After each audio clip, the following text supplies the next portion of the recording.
क्या आपने कभी सोचा है कि होली शिवरात्रि के पर्व के बाद ही क्यों आती है? क्या इसके पीछे कोई गहरा आध्यात्मिक अर्थ छिपा हो सकता है? होली सबसे आनंदमय त्योहारों में से एक है। यही होली सभी के हृदय को उल्लास से भर देती है और गलियों को रंगों से सजा देती है। लेकिन इन रंगों की मस्ती और उल्लासपूर्ण उत्सवों के पीछे एक गहरा आध्यात्मिक संदेश छिपा है। एक ऐसा संदेश जो हमारे जीवन को बदलने की शक्ति रखता है। होली सिर्फ रंगों से खेलने के बारे में नहीं है, बल्कि हमारे जीवन को सद्गुणों से रंगने के बारे में भी है। क्या होगा अगर यह सिर्फ होलिका दहन के बारे में नहीं है, बल्कि हमारे भीतर की बुराइयों को जलाने के बारे में भी है? तो आइए होली के गहरे आध्यात्मिक महत्व को समझें कि हम कैसे इस पर्व को इसके सबसे शुद्ध रूप में मना सकते हैं। भारतीय त्योहारों में कुछ भी बिना कारण नहीं होता। होली शिवरात्रि के बाद आती है और यह क्रम एक महत्वपूर्ण आध्यात्मिक संबंध प्रकट करता है। महाशिवरात्रि परमात्मा शिव के अवतरण का महोत्सव है। यह वह समय है जब अज्ञानता के घने अंधकार में भटकती आत्माओं को दिव्य बोध प्राप्त होता है, जब काम, क्रोध, लोभ, अहंकार जैसे विकारों के संबंध से मुक्त होने का द्वार खुलता है। इससे पहले दुनिया अज्ञान के अंधकार में डूबी होती है और क्रोध, लोभ, अहंकार जैसी बुराइयां इसे नियंत्रित करती हैं।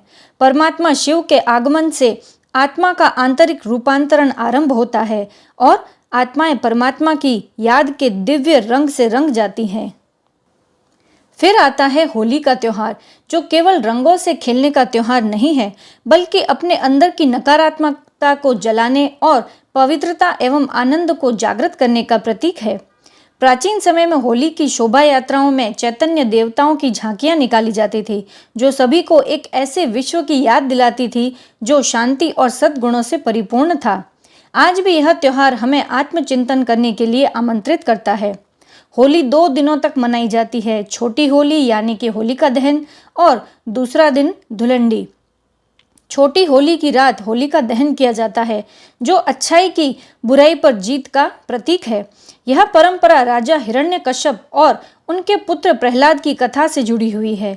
राजा हिरण्यकश्यप अहंकार में अंधा हो गया था और अपने पुत्र प्रहलाद की विष्णु देवता के प्रति अटूट भक्ति को समाप्त करना चाहता था। उसने अपनी बहन होलिका से कहा कि वह प्रहलाद को गोद में लेकर अग्नि में बैठे, क्योंकि उसके पास एक ऐसा वस्त्र था जो आग में जलने से बचाता था।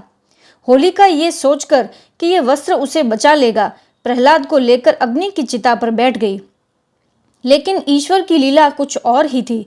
उस वस्त्र ने उड़कर प्रहलाद को ढक लिया, जिससे वह सुरक्षित रहा और होलिका स्वयं जलकर राख हो गई। होलिका दहन की प्रथा हमें यह सिखाती है कि अहंकार और अन्याय चाहे जितना भी शक्तिशाली क्यों न हो, सच्ची आस्था और प्रभु प्रेम के सामने वह नष्ट हो जाता है। होलिका हमारे विकारों यानी कि क्रोध, अहंकार, लोभ और मोह का प्रतीक है। प्रहलाद सत्यता, पवित्रता और ईश्वर में विश्वास का प्रतीक है। अग्नि परमात्मा के ज्ञान की शक्ति है जो आत्मा को विकारों से मुक्त करती है। होलिका दहन के दौरान कुछ स्थानों पर लोग कोकी यानी कि मीठी रोटी को धागे में बांधकर जलाते हैं। यह हमारे भौतिक शरीर की नश्वरता और आत्मा की अमरता को प्रतीकात्मक रूप से दर्शाता है। यह हमें आत्मचिंतन करने का अवसर देता है। क्या इस होली पर हम अपने भीतर के नकारात्मक संस्कारों को जला सकते हैं? क्या मैं अपने पुराने मन मुटावों और कड़वाहट को छोड़कर एक शांति जीवन को अपना सकता हूँ? होली के दूसरे दिन हम रंग लगाने, हंसी और उल्लास में डूब जाते हैं, लेकिन इन बाहरी रंगों में भी गहरा एक आध्यात्मिक अर्थ है कि परमात्मा हमारी आत्मा को गुणों के रंगों से रंगते हैं। पहला रंग है शांति का रंग। जैसे नीला आकाश सबको शीतलता देता है, वैसे ही परमात्मा का ज्ञान हमें गहन शांति से भर देता है। दूसरा रंग है प्रेम का रंग। सच्चा प्रेम शर्तों और अपेक्षाओं से मुक्त होता है। जब हम परमात्मा से जुड़ते हैं तो हमारा प्रेम निस्वार्थ और दिव्य बन जाता है। तीसरा रंग है सुख का रंग। ईश्वरीय स्मृति हर दुख को मिटाकर जीवन को आनंद से भर देती है। जब हमारा मन परमात्मा से जुड़ता है, वही सच्चा उत्सव है। चौथा रंग है शक्ति का रंग। वास्तविक शक्ति आंतरिक पवित्रता से आती है। जब हम कमजोरियों को जलाते हैं तो हम औरों को भी सशक्त बना सकते हैं। होली केवल बाहरी रंग लगाने का पर्व नहीं है, बल्कि आध्यात्मिक रंगों में रंगने का अवसर भी है। परमात्मा हमें सिखाते हैं कि सच्चे रंग वे हैं जो आत्मा को शांति, प्रेम, आनंद और पवित्रता से भर दें।